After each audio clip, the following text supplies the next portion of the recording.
खुलुमबाय दिनैनि Bodoland इंखं television studio हलाव आं मलेन बसुमतारी दिनैनि मोनाबिलिनि गाहाय गाहाय रादाबफोराव दं। मित्रजोतनि बिजाथि मन्टु बर'आ बिजाथिलाइ गथायबाय। बिपिएफनि बिजाथि शंकर बसुमतारिया बिजाथिलाइ गथायबाय। एबसुआ सोनाब बेंगलनि रोंगौसाफोर आरो फरायसाफोरजों सावरायनो गोनां मेलखौ सेकामारियाव थि खालामबाय। गवालपारा लखिपुराव हाग्रानि मैदेरनि गाग्लोबनायाव नखरसेनिनो 3 सुबुंनि जिउ खहा। आलफायाव थांनो लाहार फाहार खालामनाय 7 सुबुं हमजादों। सालबारियाव आदिबासी फरायसा आफादा सोमावसारदों। दानिया फैदो आबुं रादाबाव।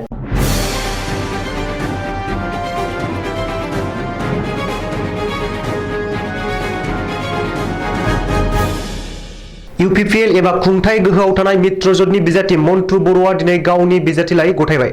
फैगौ 8 जुन खालि उफेरा बिसायख'थि खुंजानो गोनां बिटिसिनि 22 नं खख्लाबारि बियाबनि उफेरा बिसायख'थिनि थाखाय इउपिपिएल, बिजेपि आरो जिएसपि जथायारि दोलोनि बिजाथि मन्टु बर'आ दिनै बिजाथिलाइ गथायबाय।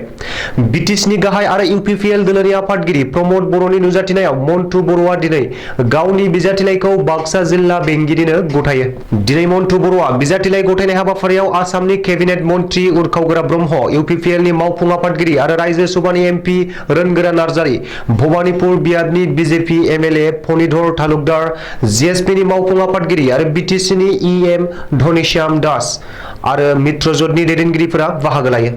मख'नो गोनांदि बिटिसिनि खुंथाय गोहोआव थानाय जथायारि दोलो इउपिपिएल, बिजेपि आरो जिएसपिआ खौसेयैनो 22 नं खख्लाबारि बियाबनि उफेरा बिसायख'थियाव बाहागो लानो थियारि खालामदों। मोनथामबो दोलोनि गेजेराव सावरायनानै मन्टु बर'खौ सायख'नानै मित्रजोतनि बिजाथि महरै फसंदों।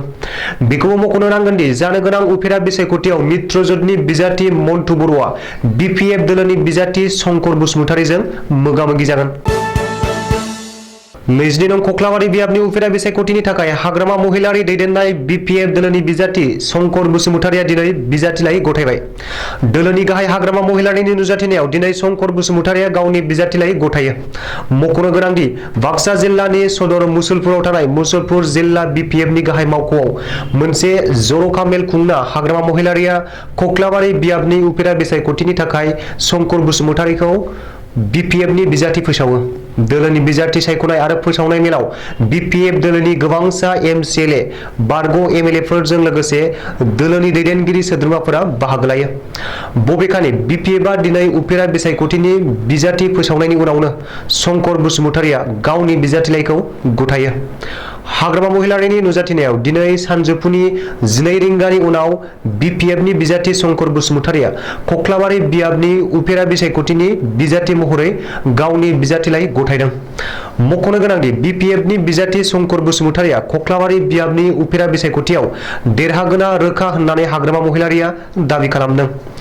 बेजों लोगोसेनो उफेरा बिसायख'थिनि उनावनो बिपिएफआ बिटिसिआव फिन सोरखार दागोन। खुंथाय गोहोआव थानाय मित्रजोतनि सा 12 एमसिएलएखौ लाना बिपिएफआ सोरखार दागोन होननानैबो हाग्रामा महिलारिया दाबि खालामदों। फैगौ 28 आरो 29 मेयाव सोनाब बेंगलाव जानो गोनां सोनाब बेंगलनि रोंगौसाफोर आरो सोनाब बेंगलनि फरायसाफोरजों सोलोंथाइनि बिथिङाव सावरायनाय आरो मिरु दुलाराय बर' फरायसा आफादनि 9थि मावफुं मेलनि थावनिखौ दिनै थि खालामबाय। मिरु एबसुनि गाहाय नेहाथारि खनेन्द्र बसुमतारिनि दैदेननायाव मिरु एबसुनि मोनसे हानजाया दिनै सोनाब बेंगलाव नायदिंहैना फैगौ 28 आरो 29 मेयाव जानो गोनां सोनाब बेंगलनि रोंगौसाफोर, सोनाब बेंगलनि फरायसाफोरजों सोलोंथाइ बिथिङाव सावरायनाय हाबाफारिनि जायगाखौ थि खालामदों। थावनि नायगिदिंहैनायाव मिरु एबसुनि टीमखौ सोनाब बेंगल रायजो दुलाराय बर' फरायसा आफादनि गाहाय नेहाथारिया मदद होदोंमोन। बबेखानि एबसुनि आगुनि दैदेनगिरिफोर, बर' समाज आरो सोनाब बेंगलनि बर'नि गागि दैदेनगिरिफोरखौ मिरु एबसुनिफ्राय बरायनानै गोबां बाथ्रा सावरायलायो आरो फैगौ 28 आरो 29 मेयाव जानो गोनां गासैबो हाबाफारिनि थावनिखौ ओनसोलनि खाबुखौ नोजोर होनानै सेकामारियाव थि खालामनाय जाबाय होननानै मिरु एबसुनि फेसबुक पेजआव फोसावदों। रायजो नाङै खना खनला दैबानानि अलखद थासारि सोलिफुनाय समावनो गवालपारा जिल्लायाव हाग्रानि मैदेरनि उदखार।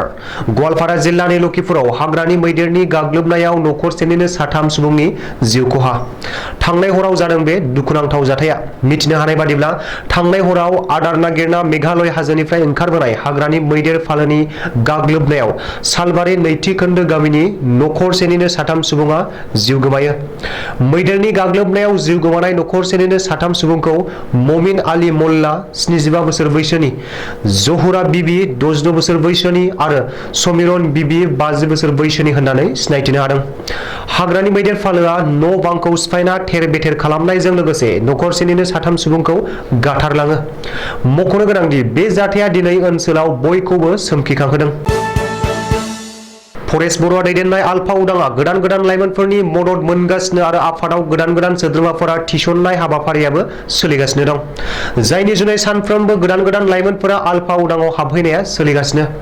बे समावनो आलफा उदांआव हाबहैनो लाहार फाहार खालामनाय 7 लाइमोनफोरखौ सराइदेव जिल्लानि साफेकाटिनिफ्राय हमनो हादों। आसाम राइफल आरो साफेकाटि पुलिसआ थांनाय हराव जथायै अपारेशन खालामनानै आलफा उदांआव थांनो लाहार फाहार खालामनाय 7 लाइमोनफोरखौ हमदों। हमजानाय लाइमोनफोरखौ फारियै साफेकाटि थाइराइ गामिनि अश्विनी कुमार बरुवा 21 बोसोर बैसोनि, वाकसु गामिनि 2 बिदा फंबाय फारियै आशिष दास 19 बोसोर बैसोनि आरो देब दास 19 बोसोर बैसोनि, बे दरसे गामिनिनो जतिन दास 18 बोसोर बैसोनि, 3 नं हावफाव गामिनि नर काफा 48 बोसोर बैसोनि, बै गामिनिनो गणेश छेत्री 22 बोसोर बैसोनि, रहन गहाय गामिनि जानबर गहाय 35 बोसोर बैसोनि। रैखाथि बिफाना सिनायथि होदों। रिपर्ट बादिब्ला हमजानाय लाइमोनफोरा आलफा उदांआव हाबहैनो थाखाय लाहार फाहार खालामगासिनो दंमोन। बेनिनो 3 आलफा उदांनि लिंकमेन होननानै सिनायथिदों। आदिबासी फरायसा आफाद सुंद'यै आसाया दिनै बाक्सा जिल्लानि सिङाव थानाय सालबारि महकुमा बेंगिरि मावख'नि मोखाङाव गोख्रों सोमावसारदों। दलु साहा बागानखौ बोखारनायनि हेंथायै आसाया सालबारि महकुमा बेंगिरि मावख'नि मोखाङाव 2 घन्टा सोमावसारनाय हाबाफारि बानजायदों आरो आखाइ प्लेकार्ड लाना होस्रिखावदों। मख'नो गोनांदि आसानि दैदेननायाव 2 घन्टा सोमावसारनाय हाबाफारियाव आदिबासीफोरनि सायाव ब्रिटिश खुंथाय सोलिया, आसाम सोरखार हाय बिटिसि सोरखार गो बेक, गिबि मन्थ्रि डक्टर हिमन्त बिश्व शर्मा मुर्दाबाद, आदिबासी एमएलए हुइसियार, वी वान्ट जास्टिस, दलु साहा बागान बोखारनायखौ बन्द खालाम बायदि स्लगानजों होस्रिखावनानै सालबारि महकुमा बेंगिरिनि मोखाङाव गोमसारहोयो। बेजों लोगोसेनो दलु साहा बागाननि मावफारियाफोरनो फिन जिउ खांनायनि राहा आरो खहा सुफुंनाय होनो थाखायबो आदिबासी फरायसा आफादा सोमावसारनायनि गेजेरजों सोरखारनाव दाबि खालामदों। बबेखानि 2 घन्टा सोमावसारनाय हाबाफारिनि उनाव महकुमा बेंगिरिनि जोहै आसामनि गिबि मन्थ्रि डक्टर हिमन्त बिश्व शर्मानिसिम गोसोखांलाय दैथायहरनाय जायो। दिनैनि रादाबा एसेनोसै। गोजोन्थों।